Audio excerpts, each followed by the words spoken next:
Wrong camera. Oh, wrong camera. Excellent. What a start. What a start. There you go. Good evening. Hello. Hello. How is everyone doing? Welcome to Unbottled by Smashed Grapes. So, I'm Dan. I am the how-to guy here at Smashed Grapes, and I'm joined by Sam. Hello, I am the wine guy. Yes, he is the wine guy. And we have our man in the field joining us virtually. It's Mr. Justin Sims, or at the Wine Nerd. Say hello, Justin.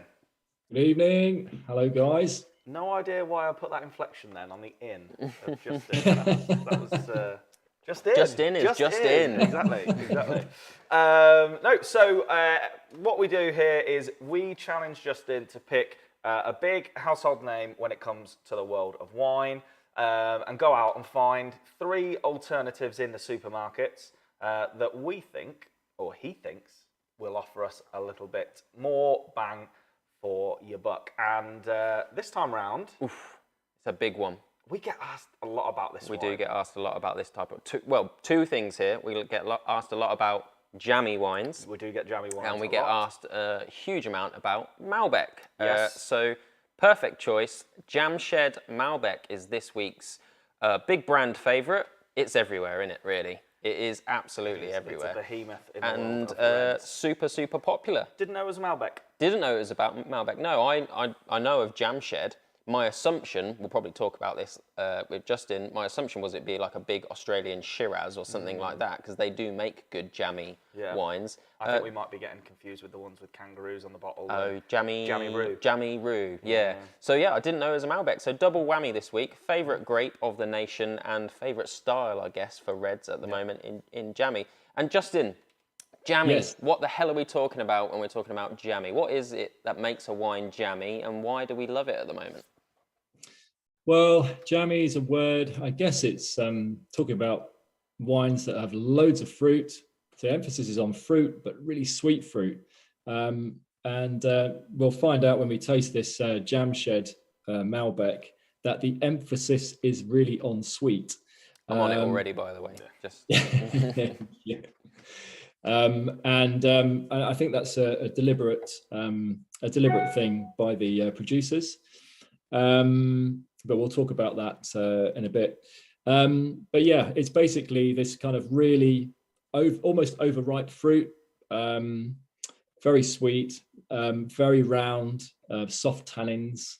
So Can I again, stop you there? I'll stop you there, because the whole thing with this, what we do here at Smash Grapes and with Unbottled is, let's pick some of these wines apart. What do you mean by round? round. Yeah, it's very round. That is a good question. Well, round, I suppose, is like how it feels in the mouth, is how I would describe it. And what I was going to say, which is connected as well, is when we talk about fruit forward, we're kind of talking about essentially all of the flavour being fruity, as opposed to, aren't we, just in, say, any savoury flavours or any bitterness from tannins, and or maybe the oaky types of flavours or spicy flavours. So when we say fruit forward, we're talking about just fruit flavours. And when we're talking about round, I think, we're talking about smooth, easy drinking, rounded flavours. No bite is, I think the opposite would be like something with bite. Would you agree? Yeah, exactly that.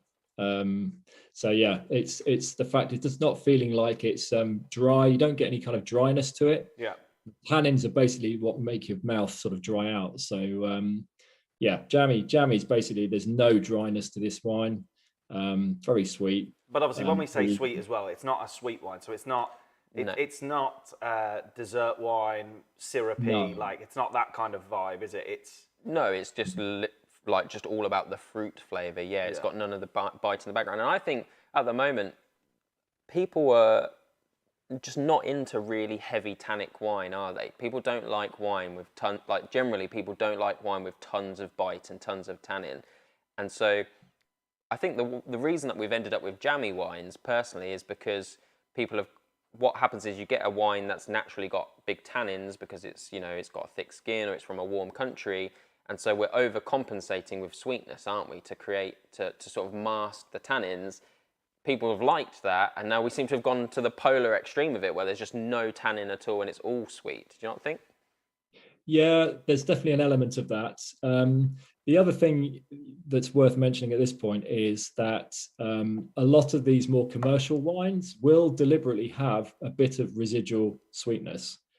So the first thing when I tasted this wine that I've got is it does taste like it's got some residual sweetness. They've deliberately left a little bit of sugar in there to give it that little sweetness, it basically to emphasize the jamminess, to emphasize the fruit.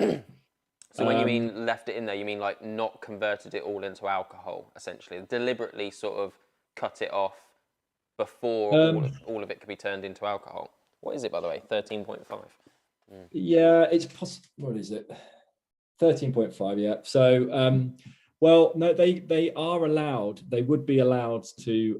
Now, I'm not entirely sure how they do this specifically, but they would be allowed to leave some residual sweetness. So yeah, maybe they don't completely ferment it through to dryness, but it's an adjustment that they can make. You can make a small adjustment up to a certain level. It's a practice that's done in Germany, so there's a big following for these kind of. But when you say leave it some behind or make an adjustment, is that are you on about powders, adding powders in to balance it?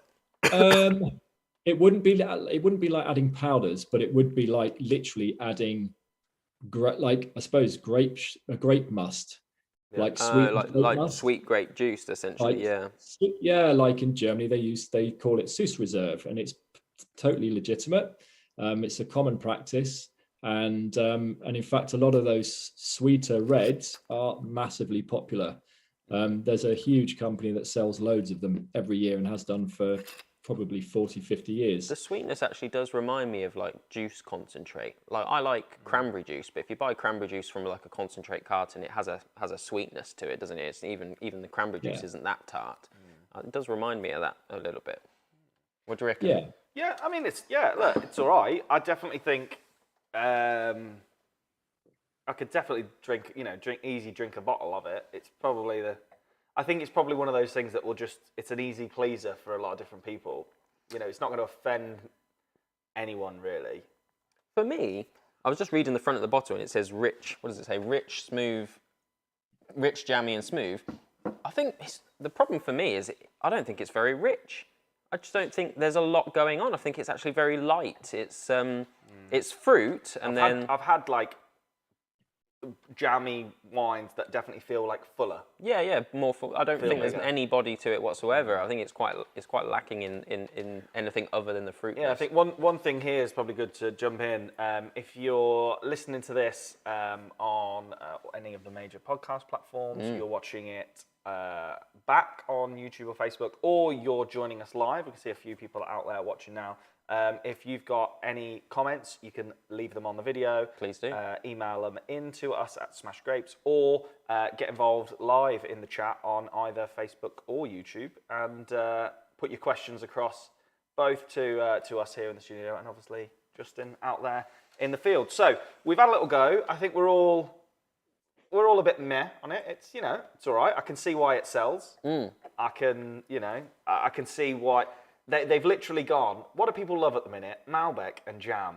Bang it in a bottle. Bang it in a bottle and get it on Tesco's. I mean, I don't think I would guess it was Malbec. I mean... I genuinely didn't even know it was. No. Well, I mean... Because I said to you this afternoon when we went to go and get this wine, I didn't even know you could get Malbec as a jammy grape. Because when I think of jammy, I think of, Shiraz, Grenache, those things that you see pumped out of Australia. Yeah, well, I mean, you would class Malbec, wouldn't you, Justin, as a grape that can cope with hot weather? It's a hot climate grape variety, like some of the Australian ones, like Shiraz and stuff like that. But perhaps not quite as extreme as those big jammy Shirazes or Grenache even, or something like that. That's right, and I think basically what these guys have done. This is a large, a very large company behind this brand, and they are used to building very big brands. These are the guys behind Hardy's. They're the guys behind Banrock Station. These are massive, successful brands, very commercial. And you're right. Jamshed, I think, started off as a Shiraz. It was launched as an Aussie Shiraz, and that's basically what's put them on the map.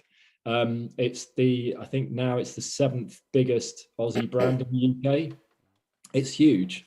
And so they've decided, you grow so far with the Shiraz. What else can we do? We need a line extension. I know. Why don't we try and tap in and do something with Malbec?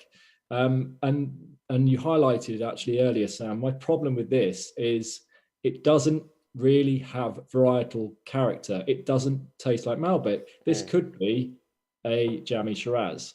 Yeah. I'll bet if we had the Shiraz next to it, it would taste very similar. And I think when we go through these other wines, we'll actually start to see wines that probably are a bit more reflective of what Malbec is. Yeah, and it's funny because people love Malbec for what Malbec is. I mean, we'll go into that, like what sort of things make Malbec Malbec and why people love it. So it is weird, isn't it? Because I just don't think this wine, it really feels to me like the choice to put Malbec in there was literally only so they could put the word Malbec on there and nothing else. Well, and obviously, I suppose they've gone to Argentina because there's a lot of eco claims going on here. And just naturally, Argentina's a great place to do that kind of stuff. Yeah, possibly. And so they've gone, well, we know we can get a bumper crop of Malbec out of them. It feels to me like the brand managers have basically come up with a checklist and they've said, what are all the things we want in this brand? It's got to be jammy, tick. Malbec, that's cool at the moment. Yeah. Let's do that, tick. Like you said, carbon neutral, tick, all the things. They're basically just going through, and it's a brand manager that's basically put this thing together. It doesn't feel like it's an authentic wine as such. Well, so is that you run a risk with any kind of big brand, don't you? That it's not it would be very hard to trace the winemaker like you would from an independent. It's when you buy a big brand, you are buying mass, aren't you? I don't know. I mean, we're going to try a wine in a minute that is from a big brand. Yeah. This guy is a massive brand, but he also is a person and a winemaker and does great stuff. So I don't know. I don't know if that is always the case. But yeah, it does feel a bit like a marketing checkbox. Yeah. My world got a little bit smaller and a little bit darker when I found out that Frankie and Benny aren't real people. Oh, that's a shame, isn't it? I didn't know that. That's disappointed. I mean, I hope I haven't ruined anyone's Christmas or anything, but yeah, I used to enjoy a Frankie and Benny's breakfast, but Frankie and Benny was cooked up in a boardroom as a marketing ploy, That's a shame, isn't it? Big shame. Right, so, okay, so there you go. That's our rundown on the Jam Shed then. So, you've not set our world on fire with this particular bottle, I'm afraid. Obviously, Justin, I know you didn't pick this one. I'm talking hypothetically to the bottle. Justin, what have you picked? What have you picked from? What did we pay for the Jam Shed? I don't even remember. What was Jam Shed? So Jam Shed is £7. Okay. So it's not a with a loyalty card, or is that just general price? No, that's the general price. If you'd have said to me that's £6, I'd have gone, all right, fair enough. But at £7, there's so much better out there, isn't there? Yeah, well, this is what I hope we're going to discover. £7. It's pretty much listed in all the big supermarkets. So it's ours for Sainsbury's, Tesco, Morrison's, and probably stocked in a bunch of convenience stores as well. So it's pretty widely distributed. Right. So first up, we're going to try a wine I picked up in Lidl. This is it is another Argentinian Malbec. It's from the Val de Uco, so Uco Valley. This is the main valley in Mendoza. And what I didn't realize is that around 1 in 5 bottles of Malbec that come from Mendoza come from this particular valley. Okay. So I always made the assumption that the Uco Valley was where all the top premium wines came from. Well, that is true. But equally, a lot of the budget wines come from this valley as well. And so this is why you'll find wines like this as well. So that's connected actually to something I was going to ask you, Justin, so I'll ask you now. When we think of Argentinian Malbec, we think of Mendoza, don't we? Which is a huge region, and it's made up of lots of little sub regions like Uco Valley, and I'm seeing more and more of them getting named on bottles. Can you be sure that if they're naming a smaller region, that's a signifier of quality, or or is it, or ultimately are they all in a small vineyard somewhere? It's just that up to so far, because of our awareness of Argentina as a winemaking country, as Mendoza sufficed up till now, and now they're just naming it a little bit closer. Is it similar to, like, say, Burgundy, where the narrower in you get on the location generally as an indicator of quality? Yeah, I think it's certainly going that way. So, at the moment, I think the two major key valleys in Mendoza are the Uco Valley and another valley, and forgive me if I pronounce this incorrectly, but it's Lucan de Cujo. That's the one I was going to name, yeah, but I resisted because I was scared of whether or not because we've got the Foligno Malbec, which is from there, and I was like, I thought that was the other one, but I wasn't going to say it because I wasn't sure. Foligno is a premium. Foligno is premium, yeah. So it's a premium. So can you assume that if it's from one of those, it's premium? I don't know. Yeah, I think you can.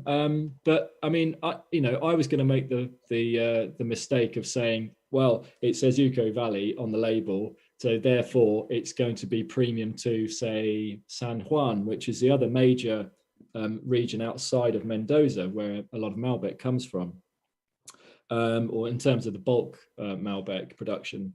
But there I discovered I was wrong. There's a huge amount of volume comes from this valley. This is obviously a major production valley, and it's grown significantly as the popularity of Malbec has grown globally. It's not just here in the UK; it's a global phenomena. And that seems to be driving more and more planting in this particular valley. So you said before, obviously, that the jam shed doesn't give you really any actual Malbec vibes. It gives you the profile of what they want to put in that bottle. So here we're drinking, an Argentinian Malbec. What's nation's favourite at the minute when it comes to reds? Mm-hmm. Yeah. Is this a typical Argentinian Malbec? Is this the kind of thing that people are wanting to chow down on when they're in a steakhouse? Like, what's the difference other than obviously the jammy sweetness? But like, what's going on here? I think so. So we're talking about a wine that's £1 a bottle cheaper. So this is $5.99 on the shelf in the middle. $5.99. I know. I was surprised. Which seems pretty. Yeah, I couldn't quite work out how they do it, but it's little, isn't it? It's little. Now, whilst it's on, for me, and normally I think of Malbec as being quite full-bodied. It's quite a rich kind of wine. This is on the lighter side of the spectrum, but it does feel quite authentic. So it's got the kind of the scent. One thing I pick up sometimes with Malbec is sort of violets. You get this kind of floral kind of scent to it, and I think it's there with this. The other thing that I find with this, is it has got a slightly leathery kind of note, like a slight farmyardy note. Now, when we say that, we mean like when we say note, right? Let's just pull this back down to earth here, guys. Like, I can see you both going off. I can see the swirls. I can see the sniffing. No, so that is like. It's like that little hint at the back of your nose, or that when you can't quite describe. You can't describe it because obviously, clearly, there's nothing in this bottle that has pig shit in it. It's that combination of different things, and just there's that little essence that makes you go. Yeah, that you're just not quite sure about. Now, leather and things like that, we would say with a lot of our wines that comes from aging. So we've got some aging going on here. You literally took the words out of my mouth. So we would call those in the game, wouldn't we? Just in tertiary flavours, generally, wouldn't we? Which means third. Which means third. Well done. So primary flavours being the fruits we can taste. Secondary flavours being generally from oak or from lees, where we leave the yeast in. And then tertiary being sort of these weird savoury things that come out after time. Basically, it's just the natural decaying of the wine, and it doesn't mean it's going off, but it's just not as fresh as it was when it went in the bottle. Yeah. But I mean, this can't be that old, can it? I mean, is it? No, it's 2021, so it's only a year old. But you're right. It does to me feel like it's matured quite quickly, which is interesting. And even when you look at the colour, it does have a very slight brown, sort of orangey brown tinge. Well, that's the thing, because I was going to say, you know, one of the first things I tell people at tastings if we're doing Malbec is like, oh, a good giveaway for Malbec in the colour, if you want to be that guy that shows off, is that it's got that real purpley magenta tinge. But then I looked at this one, I was like, well, I'm not going to say that now, because it doesn't at all. You know, it has, it's darkened slightly, hasn't it? It's red. Yeah, definitely, very much. And that was the one thing that slightly surprised me with it. But you know, like I say, it does feel like it's a little bit more authentic. If anything, weirdly, this feels like it's perhaps a little bit closer to the French style of Malbec. I was going to say, it's quite sharp for a Malbec. Now, I wasn't sure if that's just because I've drank it after a glass of you know, jam. Yeah, golden syrup over it. Yeah. But it does feel a bit sharp. Like there's definitely you know, and someone who, you know, isn't the wine buff, this to me feels like what we would say, you know, colder, higher acid, like sharper red. Yeah, I'd agree. Absolutely. Yeah, it doesn't have the breadth and depth, I don't think, is that we tend to expect from an RG Malbec. I mean, first of all, I don't think there's any oak, is there, Justin, in this? Do you think? No, not that I know of. Which is generally a common feature of those bigger Malbecs that we enjoy. But yeah, I was trying to think of how I would sum it up, and I think you're right. It is very much in that more French style. So lower ABV, bit more acidic, bit more bite, but not as big and full. I think your average Brit drinking a bottle of Malbec probably wants a little bit north of 13, I think. Yeah, I think you're right. I think they probably want something that's part way between the Jam Shed and this. And I think that the one thing this does highlight is you kind of, or which is quite good in a way, you do kind of get what you pay for. I mean, so you know, $5.99 standalone, great value. You know, it's a nice tasting wine, especially for $5.99. But if I really fancied a good bottle of Malbec, I'd rather pay an extra couple of quid. Well, you see, that brings me to, I mean, I as the wine guy, I like to try new things and different things all the time. I'm sure you're the same, Justin. But I do like Malbec. I do love Malbec. I think it's great. But if I'm gonna have it, I will go for a special occasion to have a Malbec. I wouldn't have a Malbec on a Tuesday night at £6. I would have something a little bit more, because I do think when it's got a little bit more going on, it's bloody brilliant. Do you know what I mean? Yeah. No, I'm with you. I just don't see Malbec as a budget wine. I think you could get a lot more value for money. For example, like Nera d'Avola from Sicily. Yeah, that's a budget wine. 100%. Because you can get great quality out of that for £6. Yeah, definitely. I think obviously, given that it's flavour of the month, isn't it, for people right now? Retailers are cashing in on that. It's like your New Zealand Sauvignon Blanc. You know, you unless you're going to go top end, you are going to get mass market kind of not necessarily the greatest of examples. So yeah, you're probably right. If you want to have a Malbec, spend a little bit more and get a really good one, but try some of the other things that are in the same ballpark, because you'll get better bang for your buck. But yeah, it's nice. It's not for me. No. Sure. There's a family, isn't there? It's quite famous, just in Catena in Argentina. Me and my wife used to go to Gaucho, you know, the steak restaurants that are sort of in London and places like that for special occasions, and they'd have all of the Catenas, quite expensive. Once we'd have them for like wedding anniversary or something. But you can even get Catena in Waitrose, I think, and I think it's about £13, so it is on the premium end, and it goes up and up and up. But those for me are just bloody brilliant. They are absolutely beautiful wines. I do like them a lot. Yeah, they are still like one of the foremost premium Argentinian producers, very much at the top of the tree, and they're making wines, like you say, Sam, right at the top end of the spectrum. You know, they're making some amazing wines, and you don't have to spend a huge amount more money to get so much more for your money. No, it doesn't have to go mad, do you? You know, there is. And I'm with you, Sam, as well. I would, you know, I enjoy Malbec, but I'd rather have Malbec more on a special occasion rather than just want to drink it all the time and, you know, drink it cheap. I feel like I'd like to just spend a little bit more and actually have a really enjoyable experience with it. Because let's face it, most Malbec is drunk with steak or, with red meat. So if you're going to spend a lot of money on a decent quality steak, why on earth do you want to scrimp on a bottle of Malbec to go with it? Like, it doesn't make sense. Yeah, I'd agree. And also, I don't think this Malbec has got the guts to stand up to No. steak. Because I'm very much if I'm having steak, I'll cook it at home because I'd rather spend more on the meat. Why pay the restaurant margin? Pay the restaurant margin. Like, have a really good bit. Go to the butcher, get a really good bit of steak, have it at home. So yeah, it's a really good point. Why pair that with something that you've picked up ultimately in Lidl, where most of us are looking to save a few quid. Love an Aldi. I mean, not so big on Lidl just because locations, but. I'd agree. As my wife said to me, where do you want to go for dinner for your birthday? And as a birthday treat, I actually said, rather than go out for dinner, I'd rather go into our local butcher's, which is generally too posh for us to shop day to day in. Yeah. And I'd rather buy 20 quid's worth of steak from the local butcher and cook it at home than it would be 50 quid if I had that in a restaurant. You know what I mean? So I think that it's the same for the wine. You're right. Yeah. I think I'd rather just get that special bottle for something like that, for sure. So look, sum it up.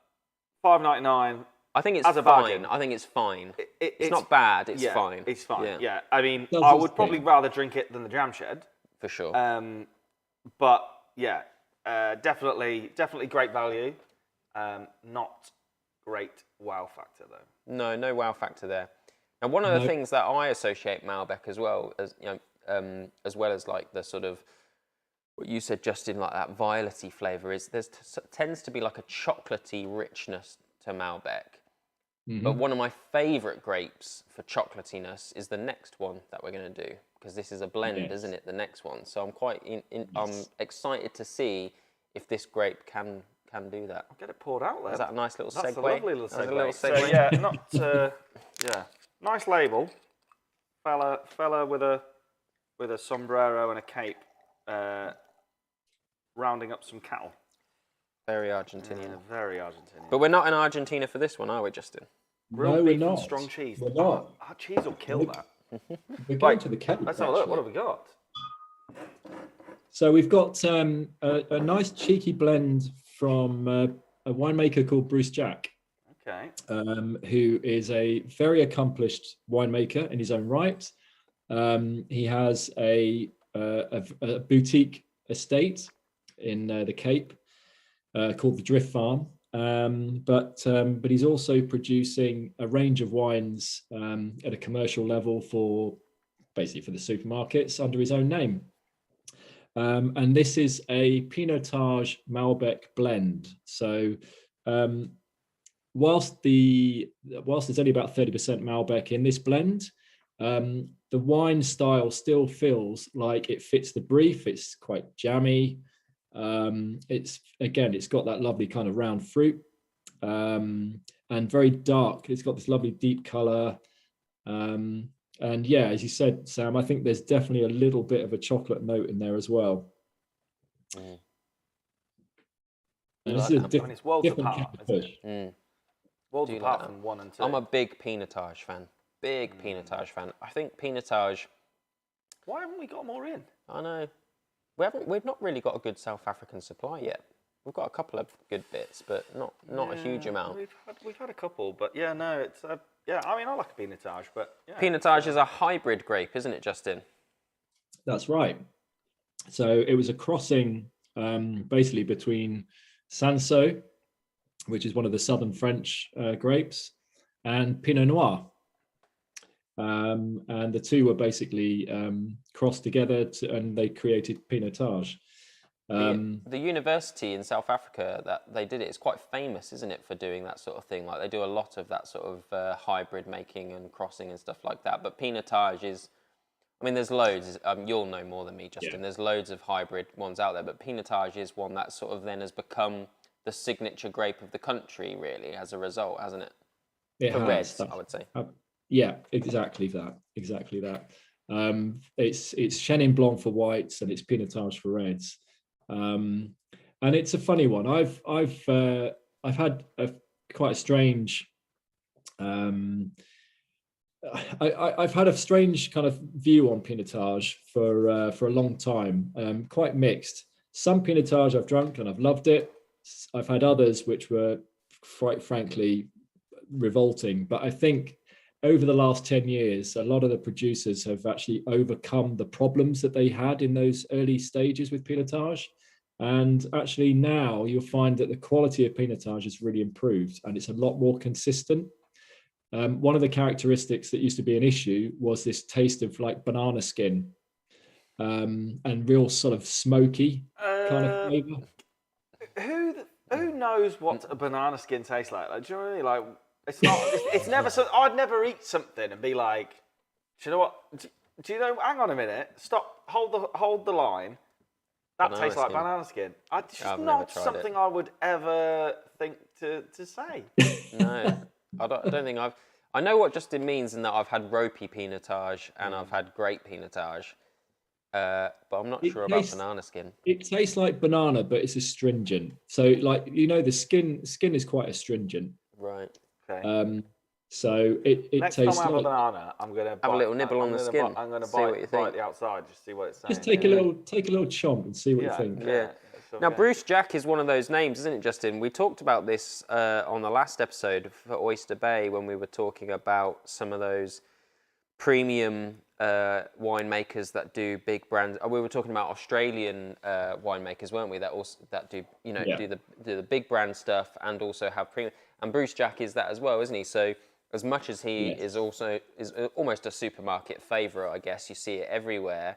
He is also like at the top end of the game as well, making crazy money priced stuff. And for the same reason, isn't it? You've got to pay the bills and, you're doing your passion project here, but also, you've got to keep the vineyard alive and you've got to keep people employed. So you've got to do this sort of stuff as well. And I think it's quite a great way to drink big branded wine, isn't it? Because you've still got he's still going to put his expertise into making sure that this one's good. Yeah, absolutely. You're right. He does make these incredible boutique, very small production wines, quite eclectic, and he's got a very good name for that as well. He was one of the original low intervention winemakers before it started to become trendy. So he's always had this attitude of less is more. So you don't have to interfere in the winemaking. As long as you do things correctly, the wine will basically do its thing and it will speak for itself. So he's not into adding, like, we talked last time, about putting lots of additives, all the things that you can add to wines. He absolutely, he's vehemently against that. Now, we're not saying that at this level, we are talking like £6, £6.50. I think it's basically Sainsbury's and Asda that stock this wine. At that price level, you're not going to get that amount of detail in the winemaking, but the principles will still be the same, and you're just basically scaling up the way you produce the wines. This is like where he's got the interns on this one.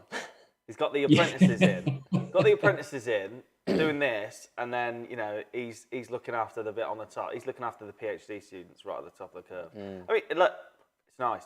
It's nice. I like it. Nice. I think it's very enjoyable. Low intervention, then, Justin. Let's just drill down into that a bit more because we'll expand it out into a few things at the moment. We get people ask us all the time about, when it comes to wine, about sulfites, about natural wine, about low intervention. I was listening to, I don't know if you guys listen to the Off Menu podcast, and I was listening to the latest episode of the Off Menu podcast, and the celebrity that they'd got on said that her friend had told her that natural wine doesn't give you a hangover, and I was just like, oh my God, here we go. So what are the differences between low intervention and natural? And what are sulfate, and what does all of that mean, and what does it mean for the things that let's face it, that we care about, i.e. hangovers and also price? Yeah, what does it mean? What do those things actually mean? Okay, so well, there's a couple of things here, and I think we might have touched on this last time. So low intervention basically means that winemakers are not adding to the winemaking process. They're not adding things to into the process, like they're not adding excessive sulfur dioxide. They're not adding enzymes. They're not adding yeasts, specific yeast strains to try and encourage the fermentation. They're letting things happen in a much more natural process. They might not be filtering the wines heavily. They might just give the wines a very light filtration, because there is a thought that if you heavily filter a wine, you actually strip some of the character away from it. Is that why some of these low intervention stuff is cloudy, a bit like scrumpy? Yeah, some of the natural ones can be, can't they? Yeah, absolutely, and that's very normal. It's exactly the same kind of process. Now, in terms of the whole hangover thing, this one always makes me laugh. So people say that, they drink a wine, a commercial wine, let's say, that's had a lot of, say it's had more sulfur treatment, so it's got a higher level of sulfites. And the assumption, now it will be the case in some situations, a lot of sulfites probably aren't going to be great for you. However, when certain people will say, oh no, I can't drink that wine, that gives me a hangover. The problem is they're dehydrated. They're not drinking water as well. It's not the wine that's giving you the hangover. It's the fact that you've just consumed a load of alcohol and you're dehydrated. You heard it here first, guys. Justin says, water with wine, you won't get a hangover. Yeah, man. Got a postcard. Yeah, says it got to there. keep hydrated. Keep going. It doesn't matter. It's not only me I'm sure you're about to caveat that with volume also has a part to play, because the table wine comes out at the wedding and the third one gets opened. I don't think any water's going to escape that. No, yeah, if you're absolutely getting it smashed back, then yeah, you are going to. But I mean, aside from people who are allergic to sulfites, because it's one of the 14 allergens, isn't it? With shellfish and stuff like that. Yeah. Really, that's the least of your worries, isn't it? It is the alcohol at the end of the day, and alcohol is a toxin, isn't it? Yeah. So we talked about low intervention, but what does that mean? What does natural wine mean? I mean, for example, we're talking at the moment with a client. He's opening a pizzeria, and he was really interested in getting some natural wines on the menu. Mm-hmm. But what does that mean? How is that different to low intervention? Okay, so natural wine is a slightly trickier one. And it's not a term that many people in the industry particularly like, because it describes a sort of style of, it's more describing a philosophy rather than a specific process that has a number of guidelines that meet it, it's in terms of criteria. There's no there's no rules. There's no sort of hard and fast rules. Right. I think the idea of it is a little bit what I alluded to earlier. Natural wines are those which have had they're made from organically farmed grapes. They have had nothing taken out of it. They've had nothing stripped out. So anything that's natural that exists in that wine is kept in the wine. So they don't fine, they don't filter. They ferment naturally. So it's effectively in its most natural state, and I think that's where the natural term comes from. To just touch on two things there before we move on. Fine, when you say fine, that's what finings, isn't it? That's a brewing process. They do this in beer, they do this in wine. Yeah. That is where something is added to get all of the sediment and the yeast and everything down to the bottom for filtering off. Now, that's the element. The finings are the element that makes a wine not vegan, right? If the thing that they've used isn't because vegan, they can use like egg whites or isinglass. It's all to do with how the particles are charged. So basically, it's like if the sediment is negatively charged, they'll put a positively charged fining in, and as it floats down through the wine, it like a magnet attracts all the stuff as it lands at the bottom. But yeah, that's So none of that product is left in the wine. It's normally then pulled off in the filtering process. yeah. Obviously, some wines tend to have a bit of sediment in, but it's generally pulled. And so that's your filtering bit where they run it through. That's basically, think of it like a clarifying. That's the clarifying stage. So filtering takes out the sort of visible particles. Yeah. Fining clarifies it, so it takes out the kind of the things that make it cloudy or hazy. Yeah. So fine microscopic. Yeah, like we tried some natural. I mean, it was more kind of orange wine, but we tried some natural wines, and they were cloudy, and man, they were funky. Like they were on a scale beyond. Because also, am I right?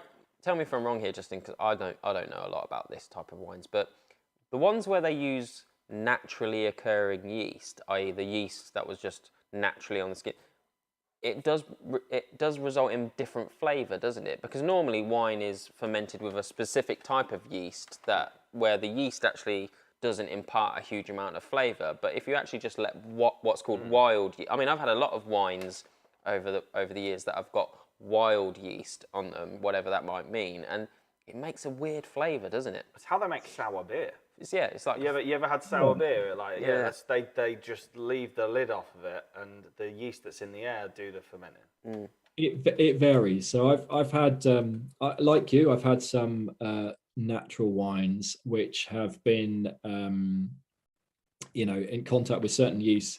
I think a lot of it is to do with the way they aerate the wine, and it's more about the oxygen, the interaction of oxygen with the wine.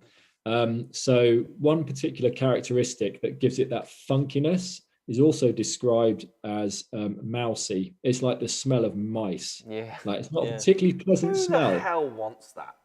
Yeah, who wants that? It is weird. Weird. Yeah, you know what I mean? Like, this wine's got real mousy vibe to it. It's right up my street. Honestly, it's disgusting. Yeah. And I have literally tried some wines. To me, that's a fault. Yeah. That's not good.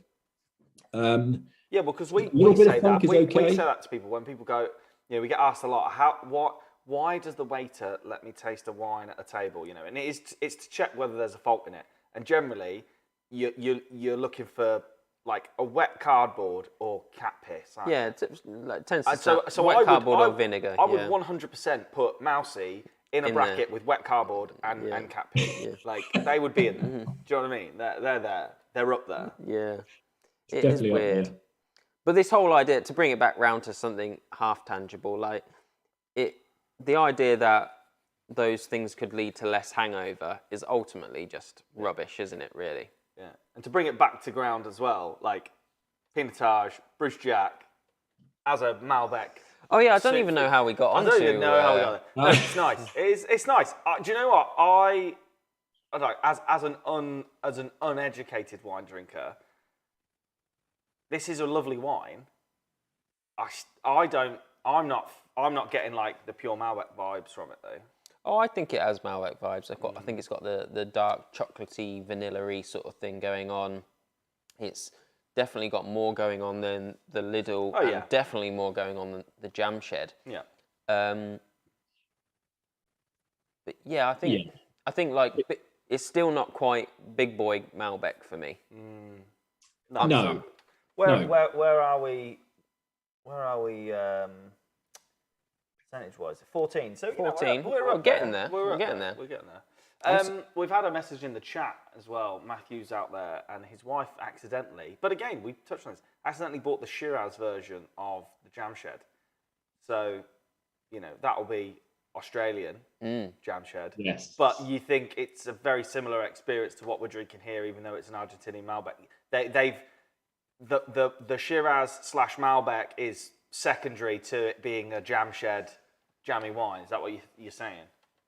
I think so. I mean, I haven't tried the Shiraz, and maybe I'll be rushing out there to go and get a bottle just to try it to see. But my hunch is that they will be quite a similar kind of experience. Yeah. One of the things that's reminded me of one of the things I was going to ask you about, Justin, when it comes to jammy wines, especially with something like a Shiraz, or maybe more so associated with Grenache, which we don't see a lot of single varietal Grenache. It's coming out more and more. You get get it in Spain as Garnacha. But one of the problems with Grenache or Garnacha is that when it likes a hot climate, but when it gets too much of a hot climate and it gets really, really jammy, it gets what I like to call... You're going to drop the F word, aren't you? What I like to call flabby. Yeah, he is. There It he gets goes. flabby, doesn't it? It's got no guts to it. It's got no bite and body. So I would argue that flabby, in our sense, means there's excess body. What, but, excess you know. body? Yeah. But you know, I think that is a word, isn't it, that we tend to use around those types of wines, isn't it? Justin's going to be like, I've never heard of that word, mate. Like, what the hell are you going on about? You're out on your own here. You cannot speak for the wine world when you use the word flabby. There is something about wines that get over jammy, isn't there? And Shiraz and Grenache are prone to it if not careful, aren't they? Yeah, absolutely. I think basically what it is, and this goes back a little bit to what we talked about before about finding balance in the wines. So the three key components really in a red wine or in any wine actually, but in a red wine in this case would be fruit, acid, and tannin. And you want those three things to all be roughly in balance. Now, if we're talking about wines that are quite flabby, and in this case, we're talking about probably overripe wines where the grapes, for Grenache in particular, so Grenache is a late ripener and it gets very high in sugar. So it can get super sweet. And that's why you can get very high alcoholic Grenache wines, particularly from Australia and southern France as well. So you'll find that if these wines get over sweet, you'll get loads of fruit, you get reasonable tannin, but because they've been hanging for so long, what happens is the acidity drops. So as the sugars go up, the acidity comes down. And if you go too far, which happens quite often, you lose your acidity. And without acid is what keeps those wines lively and balanced. And if you take the acid out of the equation, you end up with a wine that's flabby, i.e. it's a wine that doesn't have much life to it. And that's, I think, roughly what we're referring to in terms of flabby for this particular, in this context. There you go, flabby is a thing. I told you. I'm not disputing that it's a thing in the wine world. There's a lot of things in the wine world that personally shouldn't be things. You know what I mean? Like, it's just not a word. Donna in the chat also picked up the Jamshed Shiraz, and personally, I think that comes back to the brand manager again. I think the driving force with Jamshed is Jamshed, and the grape is secondary because it's, you know, you think of other wines that do multiple grape varieties. The labels generally are very different, whereas I don't think it is on the Jamshed. I don't know. I'm going to go and have a look. No, I've seen Jamshed Shiraz. It isn't. It's identical. And then, Donna's saying, get a bit of GSM to get away from flabbiness. Oh, yes. Here we go. Someone's tickled Sam's interest there. Well, I'll let Justin talk about GSMs. But yeah, GSMs for me are, which is Grenache, Shiraz, Mourvedre, or Monastrell as it's called in Spain, blended together. It's Côte de Rhône, is born out of the Côte de Rhône. For me, blending those three grapes together is the perfect combination between getting those big, rich, full-bodied, jammy flavours, but also getting bite and getting acidity and that sort of thing. And this is where blending, Justin, is fantastic, isn't it? And it's funny because sometimes we consider maybe some people consider blending to be a lesser thing, like, you know, because we're programmed to assume that, you know, this is a New Zealand Sauvignon, this is a French Merlot, and we're programmed to assume that the named grape variety is important, but actually blending has been around for much longer, hasn't it? And also it serves a fantastic purpose in creating what you just talked about, balanced wines that have, you know, all of the things going on.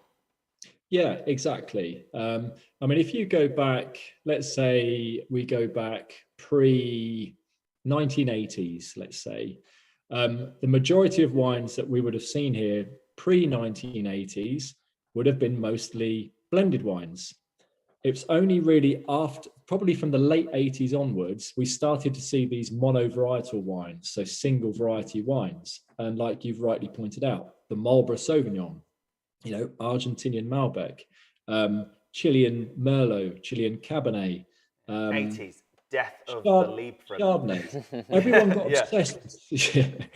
Everyone got obsessed with single varietal wines. But if you go back before that, all the top wines, all the best wines, and still, it still holds true today.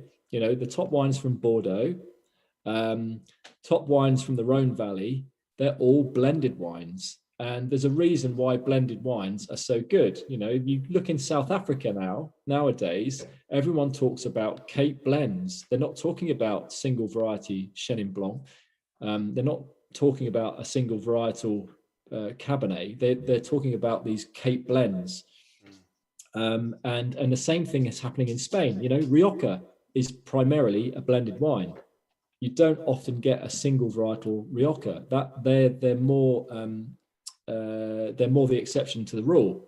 Yeah, we've got quite a few messages now flying in the chat. So quite a good segue into our third wine. Put number 2 down. Oh, I was just going to have a little bit more. Just a little taster. So Chris is out there now watching. They ended up going for the Trivento Private Reserva. Got it in Tesco's, reduced to £8. Reduced to £8. That's big money. That's up there. That's up there. Obviously, we're talking about the GSMs, about Donna as well. And she's put with an exclamation and a question mark about a Fitu. Fitu? Fitu? Question? I don't know anything about Fitu, so I'm going to have to pass to my learned gentleman here. Is it a brand? Is it a grape? It's a region, and I think the grape generally in Fitu is Shiraz. It's a bit like a continuation of the Rhone. Fitu again focuses on those sort of GSM blends. It is mostly a blended wine. Are we in France here? Yeah, we're in France. Yeah, right down in the deep south of France. So southern Languedoc. So right down, pushing down towards the Spanish border. I have seen it. I've seen it on shelves. I've seen Fitu wine. Yeah, I'll pick up a Fitu if I see it on the shelf. I do like it. I always assumed it was... So, Justin's going to tell me if I'm wrong, but Rhone, by law, has to be 50% Grenache, doesn't it? And then Shiraz and Mourvedre can be whatever it wants. But I feel like Fitu is generally more often higher in the Shiraz. Is that right? I don't know the specifics. But I do know, Fitu obviously is very underrated. It's not as, it used to be actually very popular going back to the 90s. I used to see it around quite a lot, but it sort of dipped out of, it dipped out of off the radar. Enough to pack for that, I'm sure. But it's funny because obviously GSM gives you a bit of an inclination, like Grenache is the first, it's primary, but you can get Australian SGM, can't you? Because they lead with the Shiraz, like. Yeah, well, the Australians do very much lead the way on GSM blends outside of the Rhone. A bit like Justin was talking about South Africa at the moment. Really getting a name, aren't they, for Bordeaux style blends? So Merlot and Cabernet Franc, and actually they do very well on Rhone blends as well. But these New World countries, well, South Africa isn't a New World country, but Australia is. These newer world countries do pick up these classic French blends and run with them, don't they? Think of the podcast edit. Start that again. Yeah, I can re-edit that one. They do. Yeah, absolutely. A lot of countries are basically effectively reproducing their own version of these old world classics. The French classics and so on. And you're right, they're not always necessarily GSM. They can be SGM. There's all sorts of different variants that you can find. But it just so happens that I think Australia is the one that's led the way in terms of the GSM. You're right. Right. So to come back to Chris's point about the Trivento Reserve, someone's doing all right for themselves there. Splashing on reserves. Trivento Private Reserve. I've seen the label for this number 3. So what have we just poured out there for number 3 then, Justin? Because this is a reserve wine as well, isn't it? It is. So this is the Trapiche Reserve Malbec Vineyard Selection. This is one that caught my eye. I've been familiar with Trapiche as a producer. They are one of the oldest, and I think they are the largest Argentinian producer. They're established sometime in the 1880s, early 1880s, I think it was. So they've been around a long time. They are a big producer. But as we said at the start of this episode, big doesn't always necessarily mean ordinary. You know, I think this is a really good example of a big commercial producer or large-scale producer that's made something that's actually very authentic, that actually gives you something that's really good value for money. And, you know, and talking about money, this in Tesco's, I think is £7, but with your club card, it's a £6 bottle of wine. Now, to me, it feels like there's quite a lot going on there for a £6 bottle of wine. I don't quite know how they do it. Compare it to what we've spent so far. It's so much. It's head and shoulders above the others for price. £6 you've spent anywhere. I forgot to scan my club card, so we paid £7. Get the app. Do you know what I mean? Get the app. No, especially like I've had the Trevento Reserva that Chris has bought, and like I do like it. I enjoy it, but £6. This is great. I mean, yeah, This is really good. I'm aware of Trevento. I know about Trapiche, but I didn't know that you could get this for £6, and I'm like, hello, because that is. With those Tuesday night 369 rump steaks from Aldi, this is where you're going right now. Have you seen the Big Daddy steaks in Aldi? Have I seen the big, like... They're rare in my Aldi. They only pop up every now and again. You can't always get them. If you see them, you've got to stock up. Let me enlighten you on it. There's a little shop not far from here, little butcher's that does something on par with the Big Daddy. You can stock up for the drive home. Fantastic. Obviously not to eat in the car, but just to take back. I had an absolute result post-Christmas last year. My Audi got a bit too big for its boots and put these fucking £40 ribs of beef on the shelf. Nobody bought them. Nobody bought them. I walked in January, picked 3 up for a tenner, stuck them in the freezer, ribeye steaks on the bone for the rest of the year. Excellent. Beautiful. You learn it all here. You do learn it all here. Wait till January, go in and get the bargains. Get the reduced meat, absolutely. So to bring it back to the wine, sorry. Oh yeah, sorry. So we're on the Trapiche Reserve. Chris is drinking the Trevento Private Reserve. Yep. What does that mean? Yeah, what does reserve mean, Justin? Come on, enlighten us. We talked about this before we went on, didn't we? We're talking about language on labels, and it's a bit of a minefield, really, isn't it? You've got to be careful what you take seriously and what is just essentially marketing. Yeah, unfortunately, it is a bit of a minefield. I would say there are very few places in the world where the term reserva actually has some kind of legal definition. So, for example, Rioja, if it states reserva on the label, it has to have adhered to some quite strict rules. And it's mostly about aging in oak. Reserva, pretty much everywhere else, really implies a slightly more superior quality. It might give you the indication of oak aging. And in fact, in this situation, this wine, by the way, is also, I think on Tesco's website, it's actually referred to as Trapiche Oak Cask Malbec. So whether they've had a brand name change or not, I don't know. But it has had 9 months of aging in oak from my research that I've done. Now, at this price point, I have to say, I'd be very, very surprised if this has been aged in an oak barrel. My hunch. You've shocked me there, because that was literally what I was just about to ask you about American and French oak, because that's quite common in some of your more premium Malbecs. You know, a bit of American oak, a bit of French oak. So we can touch on what that means. Yeah. But now you've really shot me down there. You don't reckon this has been in a barrel at all? But it says 9 months of oak aging.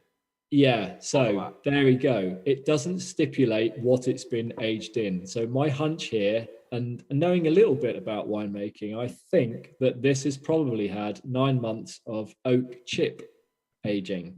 So perfectly legitimate. They will have added oak chips into the wine. And again, it works. It's oak, but it's not an oak barrel. Basically, they will literally pour in oak chips into the vat while it's fermenting, and it will impart an oak flavor.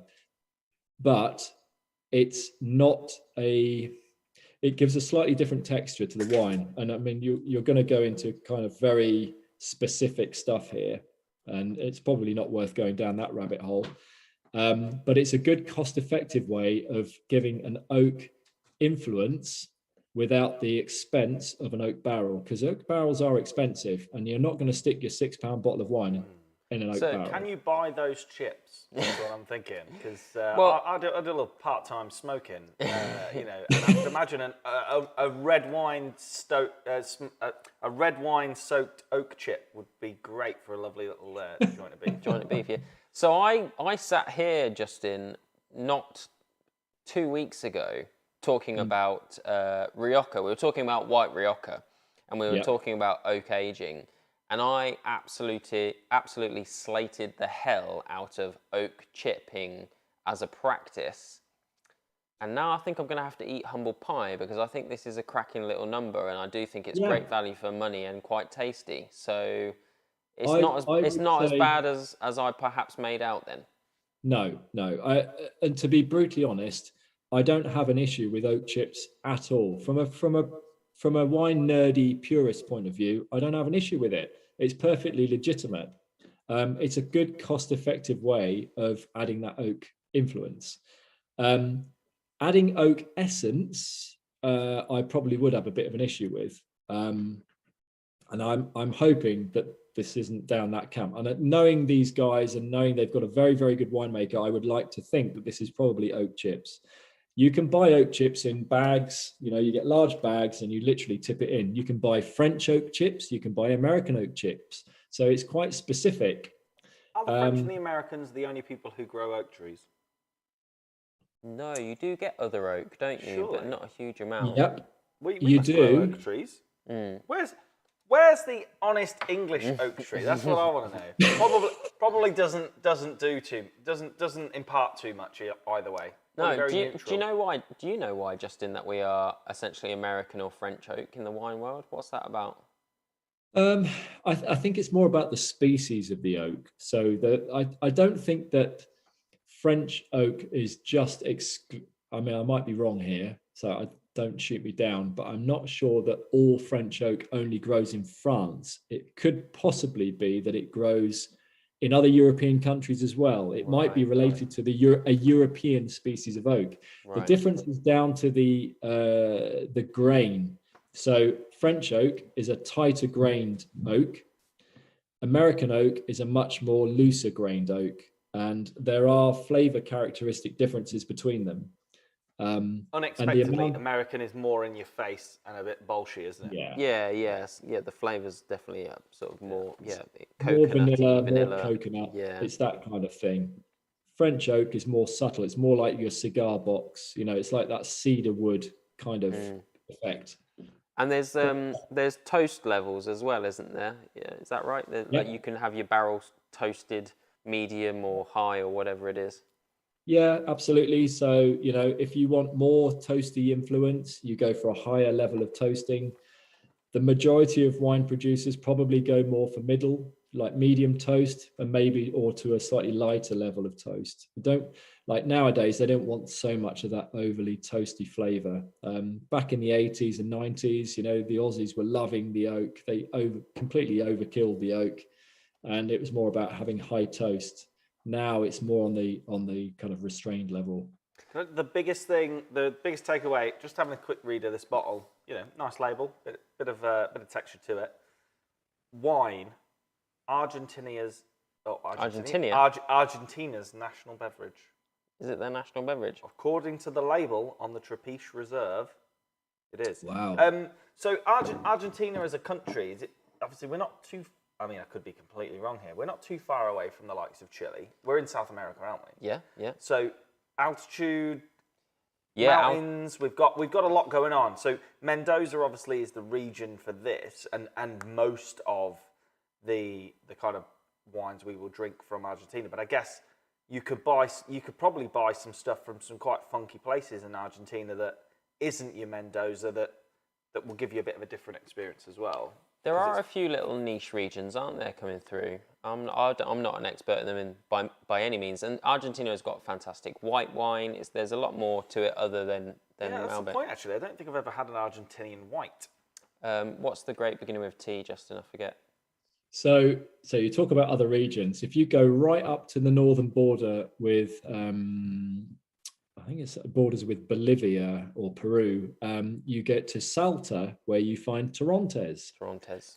So Torrontés from Salta. Salta's very, very high altitude because you've gone so much further north, it gets a lot hotter. And Have you had a white Malbec? Sorry to completely interject on a completely different tangent, but I just know I've seen one in Aldi. Aldi are doing a white Malbec. A white Malbec? Yeah, a white Malbec. Wow. Okay. That's, we've been asked about it a few times on various tastings we've done. I've never tried it. We need to go and try it. We probably should go. We have to try it. And I'm sure it's like what's Aldi's like Argentina brand? Like it's not Andes. That's someone else. But yeah, they do an Aldi white Malbec. I've never had it. But I haven't seen it. I wanted to ask, I wanted to bring it back to it. So we've talked about a lot of the detail of it. We talked about chippings. We talked about French. We talked about American. But the reality is that Malbec is quite closely associated with oaking. Like, you know, almost all of the top quality ones will have had some oak time. What's that about, and why do we do it? Why are we oak aging this particular grape so often? In fact, so often as well, it is a bit of French and it's a bit of American. It's a combination, and it's often 8 months, 12 months. You know, the expensive stuff is 18 months. Why does this grape in particular benefit from time in wood? And what's the wider benefit for any grape? What's the benefit of going in a barrel for a while? Okay, so you've got to think about what the barrel does. So it's not just about adding an oak flavor. Okay, so a lot of producers, if you want to get the oak flavor, you want to use new oak, and so that oak flavor essentially adds a sort of level of spice, if you like. Malbec, as we know, is quite a full-bodied grape variety. It can have quite high tannin when it's young. So if you're making quite a serious wine, it's going to have quite a lot of tannin behind it. So adding oak to that, if you use let's say you use a slightly older barrel, maybe 1 or 2 years old, so the oak influence is slightly less, what you're doing is you're altering the texture of the wine. It's softening the wine. Because the barrels are porous, they're allowing a little bit of oxygen into the barrel, which helps the wine to evolve. It helps it to mature, to develop. So it's about having that interaction with that tiny interaction with the oxygen.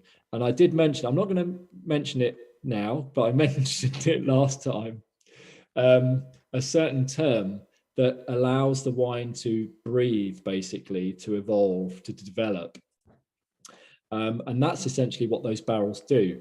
So on one hand, they're adding another little flavor complexity.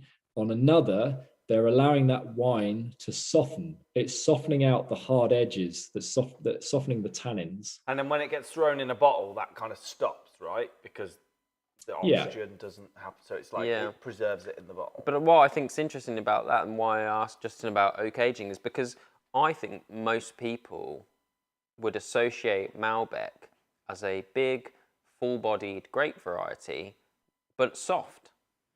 Unlike perhaps Shiraz, you know, it is a big, full-bodied grape, but we sort of associate it, don't we, with being velvety, smooth, and I guess that's just really good use of oak, is it? Or is it in the grape itself as well, maybe? I don't know. I think the oak plays a part in that for sure.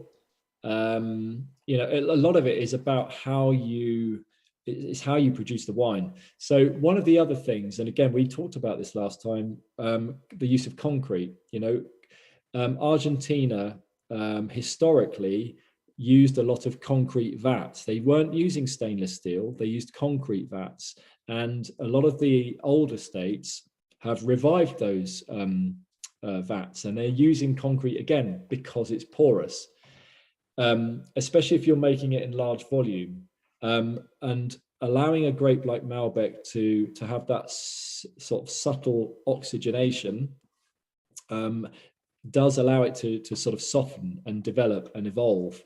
And you know, whilst concrete doesn't do it quite to the same level as oak, it still does it more than, say, stainless steel, where, you know, a lot of young wines will be thrown in stainless steel, which doesn't allow any oxygen at all. So that's basically the kind of difference. It's not the kind of thing you see on a label, is it? What? No. You don't always see how it was stored and anything like that, you know. All of your anger, by the way, about concrete eggs and stuff like that, and the fact that I cut that all out of the podcast last episode. So yeah, podcast listeners, if you didn't watch it on the YouTube, if you listened on the podcast, they wouldn't have heard any of your anger about concrete eggs. That was bang. That go on the cutting room floor. Was. How dare you? You know what I mean? But I'm here trying to, you know, I'm back in the corner of Joe Everyman here. You know, there's just, right. I'll subdue my anger. Look, let's bring it back to the wine. That for me feels much more in what I feel familiar with a good Malbec. For sure. And I think at the price, you know, See, I think the problem here is that we've tasked Justin with two things. We've given him a jammy wine. Yeah. And we've given him a Malbec. I think we've set you up for unknowingly. A fall. I think we've set you up. Yeah, I think we've set you up for a fall. And what I think this is a fantastic example of Malbec at great value for money. I think there's better Malbecs for sure, but this is a fantastic example of what we love about Malbec at great value for money. And just to remind us, this is the Trapiche Reserve Malbec that we got in Tesco's. We got it in Tesco's, it's in Asda as well. We paid £7. We paid £7. You didn't have your club I didn't have my club card. So yeah, but six to £7. I think this is a fantastic example of Malbec lovers who like the grape, like the oak, like everything about it. Lovely. But I don't think it's a fantastic example of jammy wine. No. Because I think jammy lovers are going to be a little bit, this isn't for me. Yeah. No, I'm with you. I think we split the task. We should have split it down. We should have split the task. Yeah. Because, but to bring it back, Jam Shed Malbec at £6, not a Malbec. I don't know what it is. £7. £7. £7. Sorry, £7. Yeah. Jam Yeah. Shed Malbec, £7. It's not a Malbec. It is. It's a glass full of, you know, jam, country sugar, fair preserve. Yeah. At a WI contest. Because I do think, Justin, there are grapes, aren't there, that do jammy quite naturally, quite well, like say Pulliam Primitivo or even Grenache and Ganache, and I think. We get a lot of people who come to the store who want a jammy red, and we push them in direction of southern Italy or California or something like that, and they get or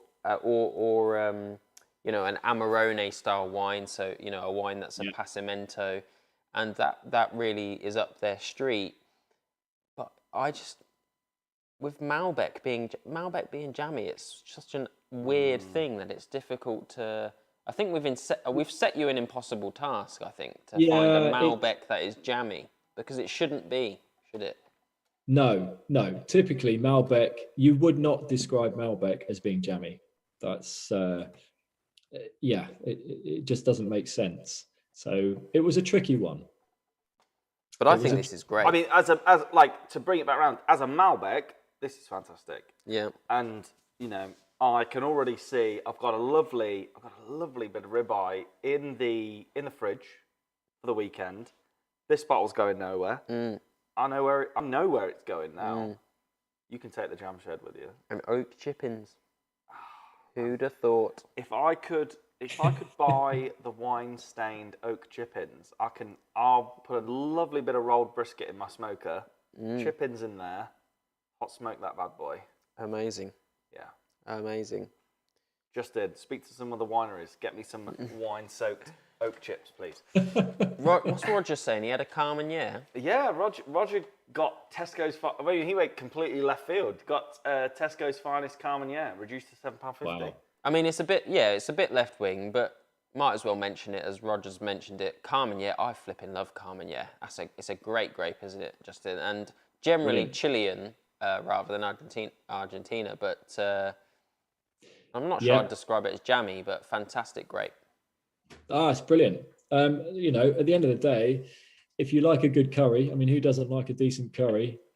Very few things that you're going to drink with that curry, but Carmenere is classic with curry. I don't know what it is, but it seems to handle curry really well, even with a bit of a kick as well. It has its own sort of spicy flavour to it, doesn't it? Yeah. I always say you can taste green chili or green pepper in it. There's a spiciness to it that, for me, fajita night in our house, Carmenere all day long. You know, definitely. I think it's a fantastic spicy. Sam doesn't share Carmenere or fajitas, just as an FYI. So. You don't share Carmenere or fajitas. No. So yeah, fajita night where most people are around the table. No. Sam's just in the corner. Thank you. Carmenere, this is Carmenere. Yeah. The Tesco's finest one is good as well. Yeah, I mean, to be fair as well, it's one of those wines that you see a lot of the supermarkets do their own. We had a Morrison's specially selected, or is that Asda? I can't remember. But yeah, we had a Morrison's like Carmenere. Like quite a few of them do it. It's a good, top grape. But yeah, I think for me, this one, if I'm going down Malbec Road, I think this is a winner for me. Yeah, easily the Trapiche. Oh, I've just remembered the Pinotage. Yeah, I think it's a different wine.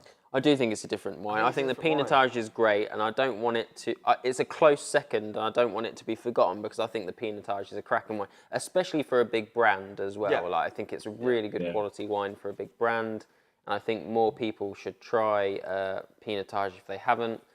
But it's a winner here, Justin, with the Trapiche. Absolutely, at £7, £6 with your club card.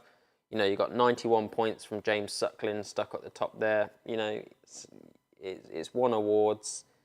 I think it's a cracking example of what people love about Malbec. Yeah, very nice. Cool. Very nice. Right, well, we need to go away now and think about the next one. Oh God. The next one. Send us an email, leave us a comment, get in touch, let us know what wine you'd like us to put to the challenge to Justin. If there's a wine that you regularly buy and you'd love to know, what else could I get that might offer me a little bit more value? We should probably give him an email address. We probably should. Well, there's a contact form on the Smash Grapes website. So we're Dan and Sam from Smash Grapes, which is smashgrapes.co.uk. You can always drop us a note as well, hello@smashgrapes.co.uk, or reach out to Justin directly on Instagram @TheWineNerd. Let us know what you want us to do next. I reckon what we're going to do, we're going to fit another one in and then do a Christmas one. What are we saying? I guess so. Yeah. So another one and then one before Christmas. Yeah. Are we going to alternate whites, reds, or should we throw left wing? Should we go rosé next? What, rosé in mid-November? I mean, we get a lot of people that say rosé every day. We do. Well, we'll talk it through with Justin. I feel, Justin, I'm putting this out there. We've not discussed this before. He's going out on a limb here. Christmas special. Should we do fizz? Yes. Should we do fizz? Because it's a fucking minefield, isn't it, fizz? Let's do fizz, you know, you want to buy something special. You want to buy something nice for the festive period. Yeah. Maybe a little bit more than your average bottle of Prosecco. Yeah. What do you go for? Do you go for a big branded sparkler like Bolly or Tattinger or Moet? Can't be doing well for yourself, though, haven't you? Really? With a bit of Bolly. Do you touch Carver? All of that sort of stuff. Yeah. I think we should do a Christmas special on fizz. But let's squeeze something in before then, shall we? Yeah, for sure. Do we? Yeah. Cremant. Cremant. I tell you what, Donna knows her stuff. Chiming in there with the Cremant. Yeah. I'm almost certain Justin will include a Cremant because I know he's a big fan of Cremant. Love Cremant. Yeah. Love it. There we go. Right. Okay. Yeah. And let's think about our next episode. Yeah. I mean, it's winter, isn't it? We probably should stick red. Maybe we'll stick red. Yeah. Stick with what we know. Let us know what you think, guys, and we'll. But yeah, Christmas special for Fizz coming up on all the major outlets, live and also on demand on the old podcast platforms. Yep.